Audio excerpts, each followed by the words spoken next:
자, 오늘 하나님께서 우리에게 주시는 말씀 요한복음 4장 10절로 14절, 요한복음 4장 10절로 14절 본문을 대독해 주시겠습니다. 예수께서 대답하여 이르시되 내가 만일 하나님의 선물과 또 내게 물 좀 달라 하는 이가 누구인 줄 알았더라면 내가 그에게 구하였을 것이요 그가 생수를 내게 주었으리라. 여자가 이르되 주여 물기를 그릇도 없고 이 우물은 깊은데 어디서 당신이 그 생수를 얻겠사옵나이까.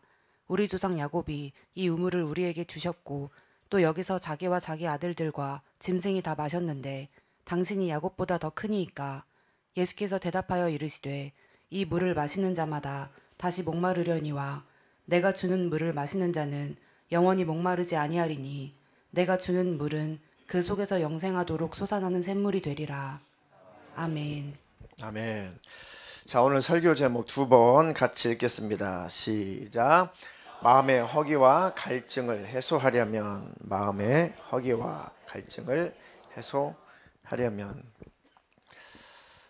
인간은 왜 가끔 때로는 자주 마음의 허기와 그 갈증을 느끼면서 고통을 겪는 걸까? 세상 사람들 중에는 이 마음의 허기와 이 마음의 갈증을 해소해 보려고 마치 굶주린 사자나 맹수처럼 막 그렇게 삶을 살아가는 사람들이 있습니다. 그런 사람들이 종종 보이죠. 때로는 미친 듯이 뭐에 막 몰두해요. 마음의 허기 때문에, 마음의 갈증 때문에. 그러다가 채워지지 않으니까 마음의 갈증이 해결이 안 되니까 낙심하고 좌절하죠. 그들의 상태는 늘 불안하고 늘 우울하고 무언가 늘 분노에 차 있습니다. 사람들, 예수 없는, 예수님 안에서 평강을 누리지 못하는 사람들의 삶을, 모습을 가만히 보면 꼭 그거 같아요. 뭔가 막 이 허기진 배, 그 목마름, 그걸 해결해 보려고 막 이 굶주린 사자처럼 또 무슨 맹수처럼 막 달려드는 그런 사람들이 있어요. 뭔가 어떤 사람들은 미친 듯이 공부를 하고 미친 듯이 돈을 벌고 미친 듯이 쾌락을 즐기고 미친 듯이 사람을 만나고 그러다가 그럴수록 더 안 채워지니까 좌절합니다. 그러니까 우울해지죠. 더 방법이 없을 것 같으니까 불안하죠. 그러니까 평강이 없으니까 분노가 나죠. 그게 하나님을 떠난 사람들, 하나님을 알지 못하는 사람들의 모습이고, 자칫 우리도 예수를 믿노라 하면서 성령이 충만하지 않을 때, 주님과 마음이 멀어질 때 이런 현상들이 우리에게 나타나기도 합니다. 저는 그래요. 여러분도 그러신가요? 이 사람의 이 마음의 허기, 그 다음에 그 갈증을 느끼는 원인은 구멍난 마음 주머니 때문에 그렇습니다. 마음 주머니가 뚫려 있어서 그래요. 그러니까 무언가 그것으로 메꿔야 되는데, 그걸 메워야 되는데, 잘 꿰매야 되는데, 그러기 전까지는 늘 공허할 수밖에 없고, 늘 허전할 수밖에 없고, 늘 허기에 또 그 갈증에 늘 괴로움을 당하는 겁니다. 근데 그 마음 주머니에 구멍이 난 이유가 뭘까? 아시다시피 인류가 하나님을 떠난 이후에 타락하고 나서 우리의 가슴에는 큰 구멍이 빵 뚫려 있습니다. 그러니까 인생의 참된 그 의미를 몰라서 늘 그 공허함 속에 허덕이죠. 그러니까 나는 어디서 왔을까? 나는 왜 사는 걸까? 무엇을 위해서 살아야 될까? 나는 어디로 가야 되는 걸까? 이게 모든 사람들이 원초적으로 스스로에게 물어보는 질문입니다. 사실 철학이라고 하는 것이 대단한 것이 아니라 이 질문에 답을 찾아보겠다는 거거든요. 모든 학문이, 모든 지식이 결국 이거 해결해 보겠다는 건데, 아무리 사람이 연구하고 아무리 그 길을 찾는다고 해도 세상엔 없어요. 예수 안에만 있습니다. 예수 만나야 찾을 수가 있는 겁니다. 인생의 참된 의미 아무리 찾아 헤매도 찾을 수 없어요. 예수님 만나야만 해결할 수가 있는 겁니다. 또는 사람과 관계 속에서도 아픔, 또 사람과 관계 속에서 찾아오는 그 관계 속에서 오는 서로의 상처, 이것 때문에 가슴이 또 뚫려버리기도 하죠.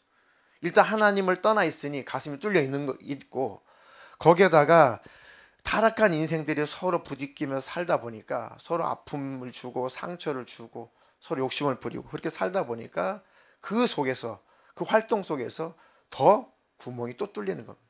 이미 구멍난 마음 주머니에 더 이유 때문에 사람 때문에 심지어는 가족들 때문에 더 구멍이 더 뚫려요. 미움, 증오, 그 우울함이 더 큰 구멍을 만들죠.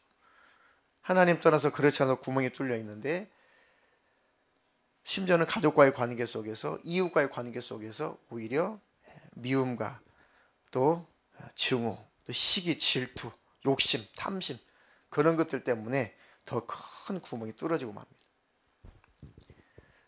이해가 되시죠? 자, 허기지고 목마른 그 마음을 세상의 것으로 마음껏 채워보려고 하나 그러면 그럴수록 문제는 뭡니까? 그 구멍난 마음을 세상 것으로 막 채워보려고 하는데 문제는 뭐예요?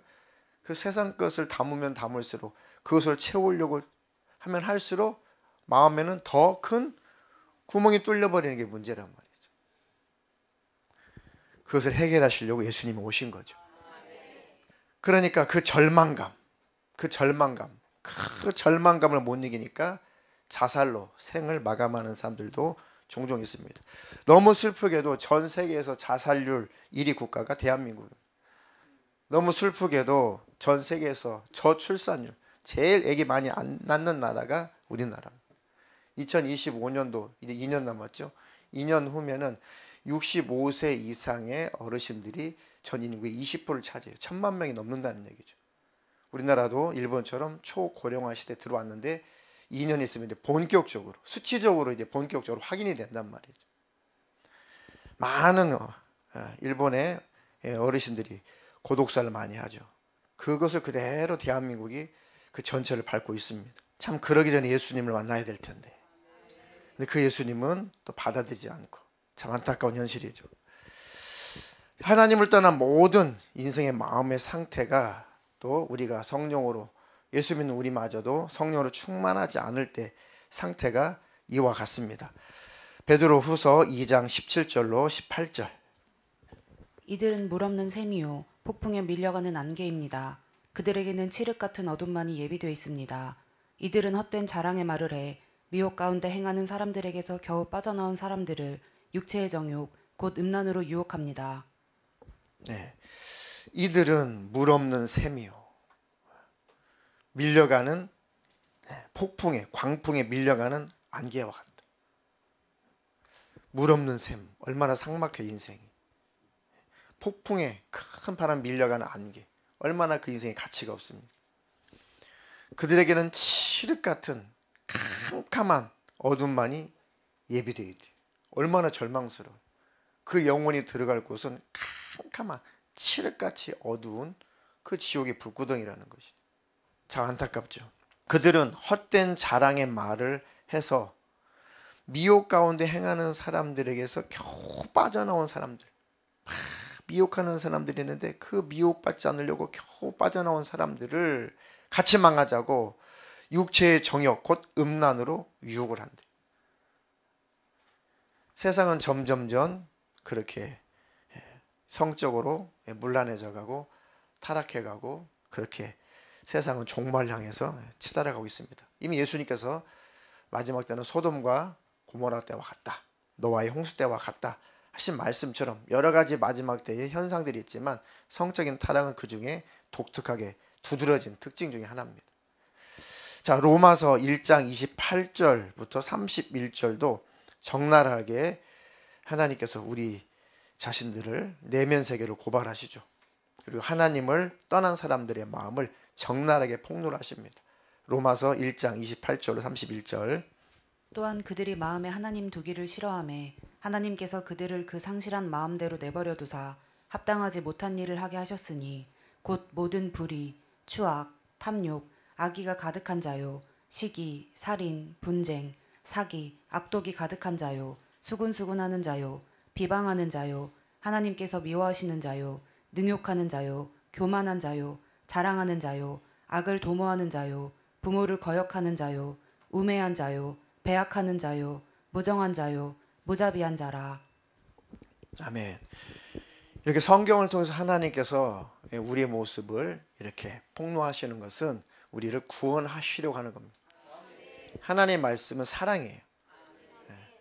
그러니까 율법이 더해지는 것은 우리로 하여금 깨달으라고 거울처럼 율법을 주신 것이고, 우리는 내 모습을 율법을 통해서 볼 때 우리는 하나님 앞에 회개하고 그 죄를 자백하고, 그래서 살려주시려고 하는 겁니다.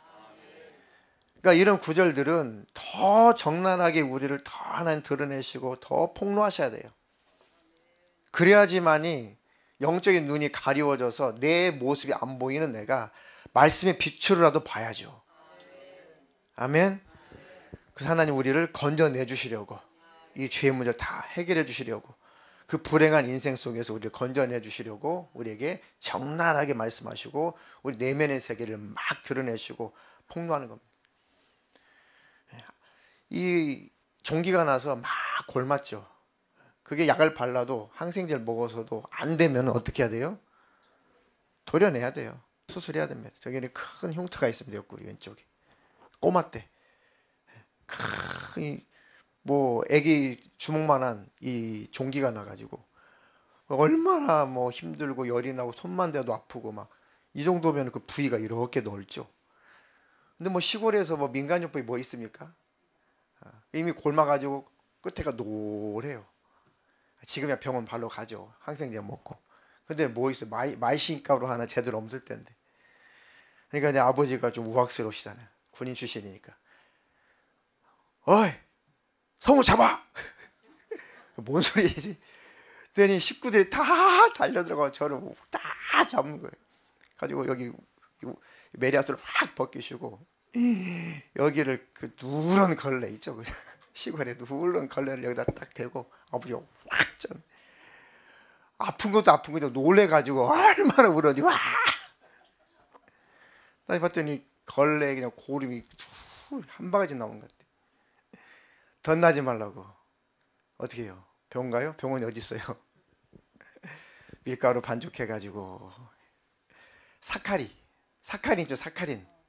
시골에서 오일장 시골 장날 때 신문지에다가 이렇게 찢어가지고 아줌마들 이렇게 사카리 이렇게 포장해 주잖아요. 그 2개만 넣으면 온 식구들이 이렇게 달달하게 먹잖아요. 여름에 국수, 우리 동네는 국수를 여름에 삶아가지고 우물에서 찬물 떠가지고 거기다 사카리 몇 개 넣으면 달달해요. 그러니까 사카리 물에다가 그 국수 말아가지고 먹으면 별미입니다. 지금은 저도 안 먹겠지만. 그 밀가루 반죽에다가, 하늘 입사님 너무 찡그리지 마세요. 같이 늙어가는 처지. 손바닥만하게 밀가루를 반죽을 해가지고 그 가운데다가 사카리 서너 개를 딱 놓고 환부에다가 쫙 조준을 해가지고 뽕 뚫렸을 거 아니에요. 거기다가 딱 붙여요. 그러면 삼투압작용에 의해서 남은 염증 고름들이 밀가루로 쫙 배어나와요. 그러면은 이게 좀 말라붙죠. 궁금해, 간지러워요. 이렇게 긁어요. 그럼 손에 밀가루 묻어요. 그러면 애들은 뭐요? 코딱지 밥 먹을 때니까 당연히 입에 들어가죠. 달달해요. 그게 이제 이렇게 주위 떼어먹다가 가운데만 남아. 그래도 건강하게 잘 살았습니다. 도려내야 돼요. 도려내야 삽니다. 하나님 앞에서는 내가 발각이 돼야 돼요. 말씀 앞에 내가 폭로가 되어야 내가 사는 겁니다. 하나님 우리를 막 수술해 내셔요. 안 되면 수술해 내십니다. 아프죠. 수술할 때 아파요. 고름 짤 때 아픕니다. 그래도 살려면은 하나님이 수술하시도 나를 내어 드려야 됩니다. 아멘. 자, 그 구멍난 그 주머니, 마음의 그 주머니, 그 허탄함을 채우려고 때로 사람들은 어리석게도 그걸 세상 것으로 막 채우려고 하죠. 안 됩니다. 왜 정신과 의사들이 비만 클리닉을 할까? 정신과 의사들이 왜 비만 클리닉을 왜 할까 이거죠. 정신만 치료하면 되지. 뭘 안다고 그럴까? 그전에는 이 비만은 병이라고 생각을 했죠. 물론 병은 맞아요. 왜냐하면 비만이라고 하는 것은 비만 세포가 따로 있어요. 일반 세포가 다릅니다. 비만 세포가 따로 있습니다. 그러니까 그 비만 세포만 없애면 된다라고 접근을 했는데 조금 더 연구를 해보니까 비만 세포가 왜 생기냐 이거죠. 원인이 뭐냐. 그 증상만 없앤다고 없어지냐. 원인이 뭐냐. 이게 결국은 뇌작용이라는 게 다 밝혀진 거죠. 결국은 다 유전자의 문제고, 유전자의 문제라는 것은 결국은 뇌의 문제고, 그것은 스트레스의 문제라는 거죠. 그러니까 정신과 뇌와 지금은 모든 병이 뗄래야 뗄 수 없는 상황이 된 겁니다. 그러니까 정신과 의사들이 비만 클리닉을 해요. 그러니까 다른 뭐 다이어트니 뭐니 뭘 해도 안 되는 사람들이 그 정신과에 와가지고 비만 클리닉 받으면 6개월, 1년이면은 거의 정상으로 돌아온 사람들이 많다는 거죠. 치료가 훨씬 빠르다는 거죠. 그래서 왜 상담을 해보면 왜 그럴까? 왜 그럴까 했더니 다 스트레스. 첫 번째는 이 마음이 허전하니까 더 이뻐 보려고. 여기는 성형하실 만한 분이 한 분도 안 계세요. 다 아름다우시고 다 예쁘십니다. 네, 제 눈에는 다 예뻐 보이는데. 근데 이제 다 욕심이 있다 보니까 그것이 스트레스가 되는 겁니다. 아니 스트레스 받을 게 없어서 자기 얼굴 보고 스트레스를 받냐고요. 전 남자라서 그런지 이해를 못하게 해요. 모공이 좀 넓을 수도 있는 거고, 뭐 때좀 다칠 수도 있는 거고. 너무 스트레스 받지 마세요. 네, 연세 많으신 분들 요양병원에 이렇게 누워 계시는데 헤어스타일이 다 똑같아요. 할머니나 할아버지나 요양병원 가시면 헤어스타일 다 똑같습니다. 관리 안 되니까 빡빡 밀어요. 이분이 할아버지인 줄 알고 신방했는데 할머니였어요. 할머니인 줄 알고 신방했는데 봤더니 할아버지 방이. 그게 인생이구나. 똑같아져요. 그러나 이제 가꾸실 수 있을 때 가꾸세요. 그 죄라는 것이 아니라 그것 때문에 스트레스 받지 말라 이 말입니다. 그러니까 영원하지 않는 것에, 그렇게 본질적이지 않는 것에 스트레스 받지 말라 그 얘기예요. 여러분들 행복과 건강을 위해서. 스트레스를 받으니까 막 먹게 되죠.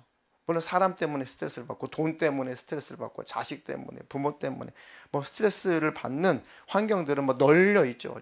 널브러져 있죠. 그 스트레스 때문에 뭐가 문제냐면 뇌가 뭔가 채우려고 하는데 채우려고.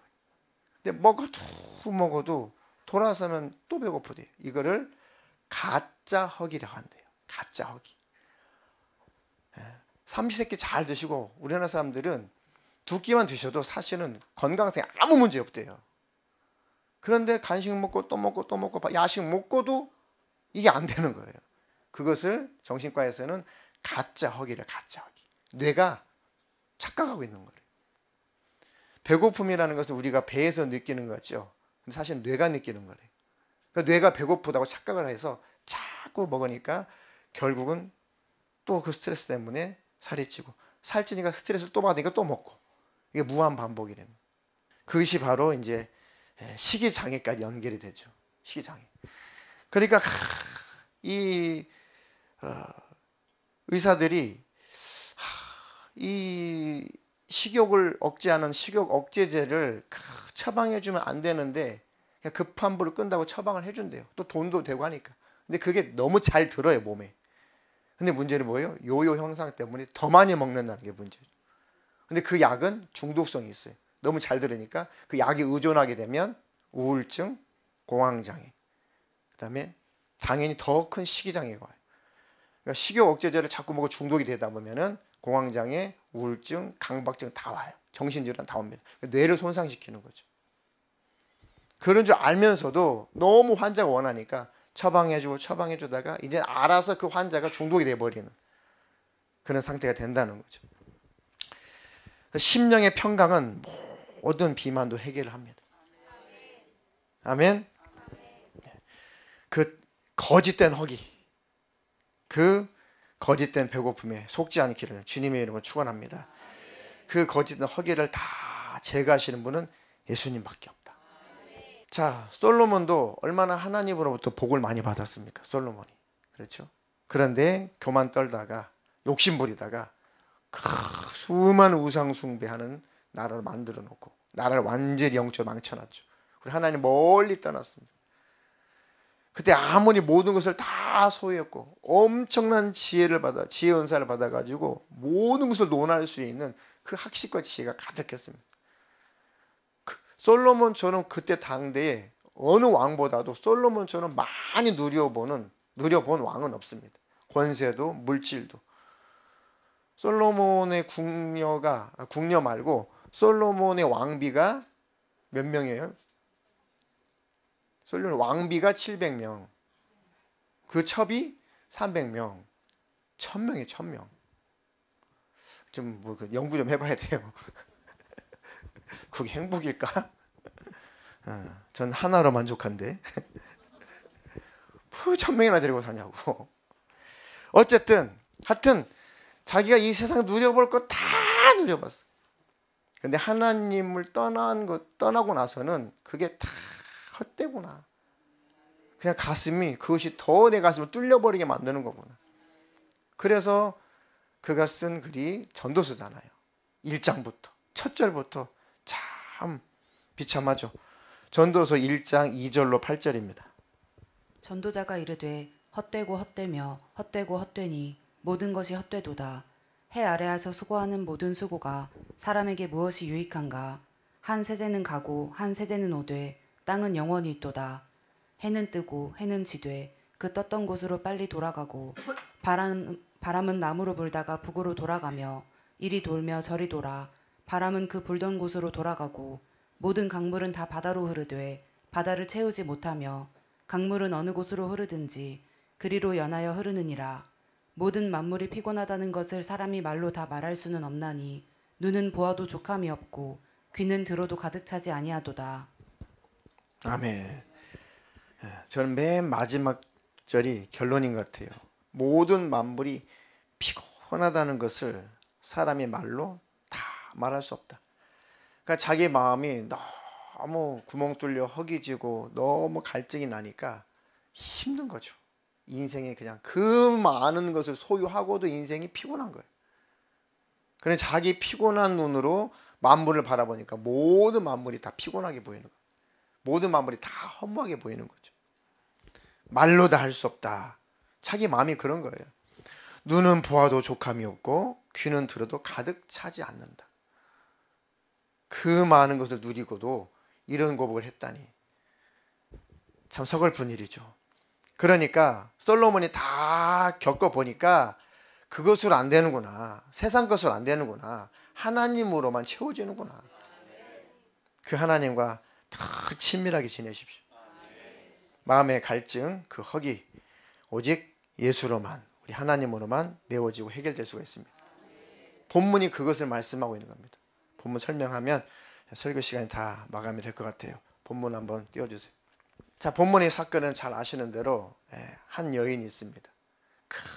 이 마음 주머니가 뻥 뚫렸어요. 구멍난 그 마음 주머니를 끌어안고 살고 있는 한 여인이 예수님을 만나서 그 구멍난 마음 주머니가 다 이제 채워지고 해결된 그 사건입니다. 잘 보시면 그 등장인물 중에 허기지고 목마르고 피곤한 여자가 등장해요. 똑같이 예수님도 행로에 길을 다니시다가 피곤하고 허기지고 목마른 모습으로 나와요.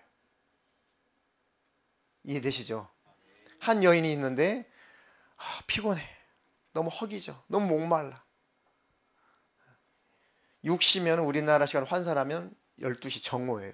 제일 더울 때. 물을 뜨러 오는 거죠. 제일 갈증 날 때란 말이에요. 그 여인. 그리고 너무 갈증나고 너무 배고프고 너무 피곤해서 우물가에 털썩 주저앉아 계시는 예수님.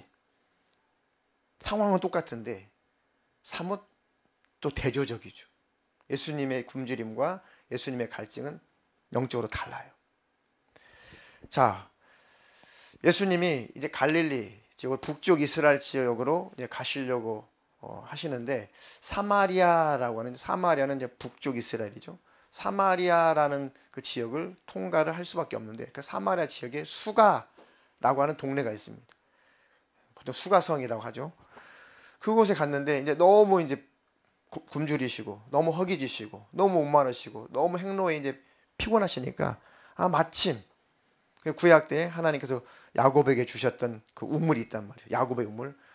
그 우물이 있으니까 반가워가지고 그 우물가에 덜썩 주저앉았습니다. 누굴 기다리셨던 것 같아요. 누굴 기다리셨어요. 지금 주님은 막 육신을 가졌기 때문에 배도 고파요. 육신을 가졌기 때문에 목이 말라요.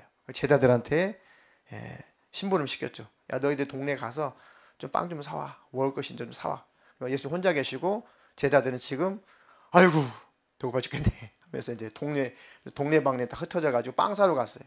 예수 혼자 계십니다. 자, 육신을 가졌기 때문에 육신의 배도 줄이셨고 육신을 가졌기 때문에 목도 마르셨겠지만 지금 예수님은 영적으로 뭔가 목말라 계시고 뭔가 굶주려 있어요. 왜요? 우리를 살고 싶은 일에 굶주려 계신, 우리의 영혼이 해결되도록 간절히 바라시는 그 목마름이 예수님께 있습니다. 그렇게 있는데 마침 예수님이 기다리셨던 것처럼, 기다리기는 하셨던 것처럼 마침 그 여인이 예수님께로 다가온 거죠. 예수님 가만 보니까 그 마음, 그 심령을 보니까 너무 굶주려 있어요. 그 마음이 너무 가래요. 너무 갈증나 있어요. 인생이 너무 피곤해. 그리고 그 여자한테 나에게 물 한 그릇만 달라. 이렇게 하니까 여자가 깜짝 놀래죠. 그때 당시에는 북쪽 이스라엘하고 남쪽 이스라엘하고 서로 상종을 안 했어요. 그러니까 남쪽 유다 사람들이 북쪽 이스라엘 사람들을 개취급하면서 상종을 안 해줬다고요. 거기다가 남쪽 유다 사람인 남자가 북쪽 사람인 여자, 그것도 여자에게 말을 건다? 이건 있을 수 없는 일이죠. 그때 당시 문화 속에. 그게 깜짝 놀라는 거예요, 여자가. 아니, 당신 유대인으로서 그것도 남자가 사마리아 사람이 여자인 나에게 말을 걸어요? 물을 달라고요? 그것도 참 신기한 일이네요. 하면서 쭉 대화가 이어지죠. 그러니까 본문 띄워주세요. 예수님께서 대답하여 이르시기를 네가 만일 하나님의 선물과 내가 선물 가지고 왔는데 그 선물과 너에게 물을 좀 달라 하는 나, 예수님이죠. 이가 누구인 줄 알았다면 네가 나에게 구했을 거다. 네가 그에게 오히려 물 달라고 구했을 거다. 그러니까 겉으로 말도 안 되는 소리 하고 계시는 거잖아요, 지금. 그리고 그가 생수를 너에게 주었을 거다. 그러니까 여자가 지금 막 앞뒤 안 맞는 말씀 하시니까 못 알아듣죠. 여자가 이르되 주여, 물 기를 그릇도 없고 이 우물은 깊은데 어디서 당신이 그 생수를 얻겠사옵나이까? 라고 반문을 하는 겁니다. 우리 조상 야곱이 이 우물을 우리에게 주셨고 또 여기서 자기와 자기 아들들과 짐승이 다 마셨는데 당신이 야곱보다 더 큽니까? 나름 북쪽 이스라엘 사람이고 남쪽 유다 사람들은 아주 취급도 안 하는 사람들인데, 혼혈하라고 취급도 안 하는데, 그래도 이 여자는 끝까지 정체성을 가지고 있어요. 그래도 난 아브라함의 후손이야. 그래도 나는 우리 조상은 야곱이야. 나는 그래도 이스라엘 사람이야. 나는 선민이야. 나는 그래도 하나님을 섬기는 사람이야. 그래도 나는 하나님을 놓칠 수 없어. 그래도 나는 하나님 섬길 거야. 그래도 나는 하나님께 구원의 은혜를 나는 구할 거야. 라고 하나님을 간절히 사모했어. 정말 그 하나님 한번 만나고 싶다. 정말 그 하나님께 예배 한번 제대로 한번 드리고 싶다. 정말 그 하나님이 나의 가라앉은 내 마음을 좀 해결해 주셨으면 좋겠다. 사실 이 여인은 음란한 여인이 아니라 기구한 인생을 사는, 예수님 말씀하셨듯이 남편들이 쭉 있었는데 그때 허다하게 돌림병으로 남자들이 많이 죽었었단 말이에요. 근데 5 남자가 다 있어요. 그때는 형사 취수라고 반드시 남편하고 결혼을 했는데 그 남자가 아이를 낳지 못하고 죽었어요. 그럼 그 동생 해서 그 여자는 꼭 그 집에서 살 수 있는 권한이 있었다고요. 시댁에서 함부로 쫓아낼 수가 없어요. 그렇게 5명의 남편이 죽었어요. 지금 있는 막내인지 모르겠지만 한 남자는 있는데 아직 남편으로서 남자 구실을 할 수 있는 나이가 안 되니까 아직 그 집에서 살 수 없이 친정에서 산단 말이죠. 또는 같이 살 수 있는 것이고, 아직 남편은 아니에요. 너 남편 5이 있었는데 그나마 지금 있는 남편도 네 남편 아직 아니야. 그게 음녀가 아니에요. 창녀가 아닙니다. 정말 하나님을 간절히 사모했던 이 마음의 이 허기와 갈증을 해결하고 싶어서 몸부림을 치는 그 여인이에요. 그 예수님이 그걸 알아보신 거죠. 그리고 그 여인이 왔을 때 예수님께서 그에게 말을 거시는 겁니다. 왜요? 그 허기, 그 갈증 해결해 주시려고. 아멘. 그리고 나서 예수님이 복음을 전하시고 그가 바로 나다. 그러니까 이 여인이 깜짝 놀라가지고 물동이를 그냥 내팽개치고 동네방네 돌아다니면서 내가 그 메시아를 만났다. 우리 영혼의 그 갈증과 우리 영혼의 그 허기를 채워줄 그 메시아를 만났다. 그분이 오셨다. 그 말에 얼마나 권위가 있었고 그 여인이 얼마나 하나님을 잘 신앙했던 영향력 있는 여인이었던지 동네방네 사람들이 그 소리 듣고 다 몰렸어요. 창녀라면 그 소리 듣고 어떻게 와요? 그 소리 듣고 동네방네 사람들이 다 예수님께 몰려왔어요. 예수님의 말씀을 듣고 보니까 그 동네 사람들이 이야 맞다. 진짜 메시아구나. 그 여인에게 너의 말을 듣고 믿는 것이 아니라 이제 그분의 말씀을 직접 들어보니까 확실하다. 그래서 그 수가성에 있는 그 동네에 있는 사람들이 그 갈급한 심령, 그 배고픈 영혼들이 예수로 말미암아 다 해결된 겁니다. 우리의 영혼, 우리의 마음은 그 허기를, 그 갈증을 뭘로 해결할 수가 있느냐? 복음으로, 예수로, 그 구원의 은혜로, 주님의 그 십자가의 사랑으로만 우리는 해결됩니다. 그 은혜가 날마다 부어지시기를 주님의 이름으로 축복합니다. 네. 얼마 전에 일주일 좀 넘었던 것 같아요. 어떤 남자분이 예배를 갑자기 오셨어요. 얼굴을 잘 낯은 읽는데 잘 모르는 분인데 예배를 끝나고 잠깐 대화를 나눴습니다. 이분이 얼마나 갈망이 있는지, 얼마나 그 영혼이 굶주려 있는지, 얼마나 그 영혼이 막 목말라 있는지 대화를 해보니까 너무너무 안타깝더라고요. 20년 동안 어느 곳에 있었는데 너무 마음이 허전하고 너무 공허하고 너무 마음은 삭막해져 가고 너무 마음은 두렵고 예수님과는 마음은 점점 멀어지고 열심히 교회 생활을 하는데 마음은 더 멀어지고 더 힘들고 너무 곤고하고 그래서 유튜브를 통해 설교를 듣다가 오셨노라고 하면서 이제 얼마 후에 이제 다 정리하고 올 테니 목사님 신앙생활을 수십 년 했지만 이제 기초부터 하나씩 좀 가르쳐 줄 수 있겠냐. 우리 또 다행히 행복 모임 있잖아요. 행복 모임. 그렇게 이제 말씀을 하시더라고요.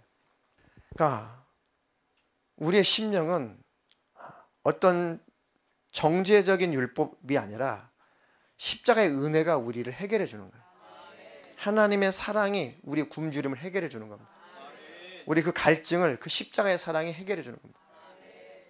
예수님이 다 내게로 와서 마셔라. 네, 시간이 많이 갔네요. 엊그저께 우리 여기 손 집사님, 우리 이 집사님 부부 계시는데 어르신 이제 신방하러 갔습니다. 파주로 신방하러 갔는데 생각할 때는 이 어르신이 어떻게 복음을 전하고 이 어르신을 어떻게 하나님을 꼭 붙잡게 하고 천국을 꼭 소망하게 할까 굉장히 긴장된 마음으로 이렇게 갔습니다. 말씀을 쭉 전하다 보니까 이 어르신이 젊으셨을 때 신앙생활을 하셨더라고요. 그러니까 말씀을 전할 때 좀 알아들으시냐고 했더니 오래됐지만 알아들으셨다는 거죠. 그 너무 준비된 영혼이에요. 가족들이 또 얼마나 많이 기도를 했겠습니까? 그러니까 이미 준비된 영혼입니다. 그리고 이미 예수님을 영접하셨던 분이기 때문에 그 뒤로 멀리 한 해가 떠났었지만 하나님께서 어떻게든지 그 자녀를 통해서든지 누구를 통해서든지 그 어르신을 부르시고 구원하고 싶으신 거예요. 그 하나님의 배고픔이 있으시고 하나님의 그 목마름이 있으시더라고요. 그 영혼도 간절한 목마름이 있습니다. 그 영혼도 그 배고픔이 있어요. 그것이 보여요. 너무 잘 받아들이죠. 너무 잘. 이미 또 결신도 시키시고 또 시인도 시키셨지만 제가 이제 목회자로서 다시 또 다 점검하고 또 점검했어요. 또 점검하고 또 점검했어요. 그냥 넘어갈 것이 아니니까. 그리고 정말 또 제가 확인해 보느라고 정말 이분이 정말 회복이 되셨을까 영적으로. 정말 천국을 정말 사모하실까 이 짧은 시간에. 그래서 제가 못 믿어가지고 제가 또 반문을 했습니다. 다 끝나고 나서 어르신 몇 년을 더 살고 싶으세요? 그 대답을 들으면 얼마만큼 알거든요. 얼마나 더 살고 싶으세요? 이분이 사람의 욕심은 끝이 없죠. 사람의 욕심은 84세신데 사람의 욕심은 끝이 없죠. 하나님이 원하시는 대로 그러시더라고요. 하나님이 원하시는 대로 아무 때나. 그래서 굉장히 저는 너무 감격스럽고 막 너무 흥분되고 너무 감사하고 할아버지 너무 이쁘고 이렇게 아름다울 수가. 아주 얼마나 또 감사하든지. 그리고 이게 다 인사드리고 이렇게 딱 나오는데 제가 무심코 이렇게 딱 한번 병상을 쳐다봤거든요. 안 쳐다봤으면 큰일 날 뻔했어요. 할아버지 기운도 없으신데 손을 있는 힘을 다해 손을 이렇게 드시고 이렇게 아우 얼마나 감격이 되든지 쫓아가가지고 손을 꼭 잡아드렸죠.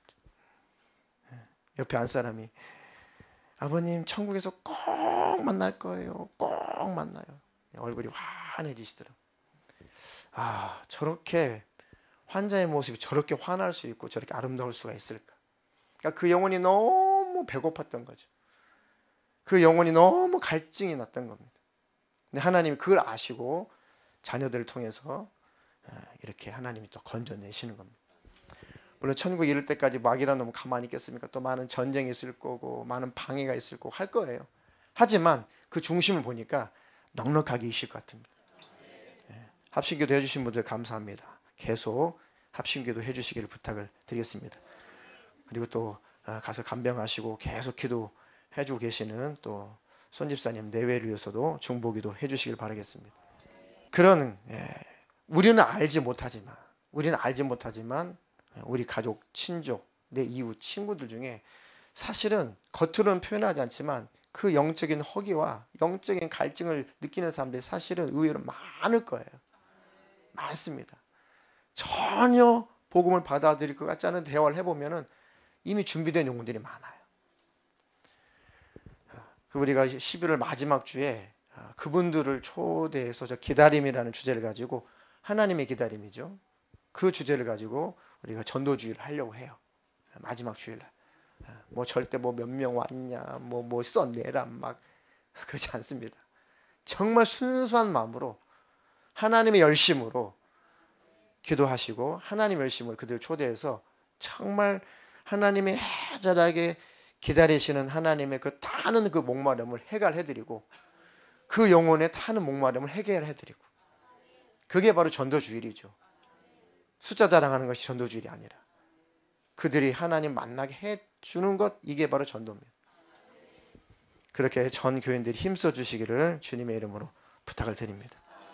이미 예수님과 친밀해진 우리들은 이제 예수님을 떠나지 않으면 돼요. 멀리하지 않으면 됩니다. 한 구절만 읽고 오늘 설교를 마치려고 합니다. 요한복음 14장 27절. 평안을 너희에게 끼치노니 곧 나의 평안을 너희에게 주노라. 내가 너희에게 주는 것은 세상이 주는 것과 같지 아니하니라. 너희는 마음에 근심하지도 말고 두려워하지도 말라. 아멘. 평안을 너희에게 끼치노니 주님과 함께 있으면 열매가 평안이 나타납니다. 나의 평안을 너희에게 주노라. 내가 너희에게 주는 것은 세상이 주는 것과 같지 아니하니라. 세상은 채워줄 수 없어요. 우리를. 너희는 마음에 근심하지도 말고 주님 함께 계시니까 두려워하지도 마라. 그 예수님과 함께 살면 그만입니다. 그렇게 허기진 마음을, 갈증난 마음을 예수로 해결하시기를 주님의 이름으로 축원합니다. 축원합니다.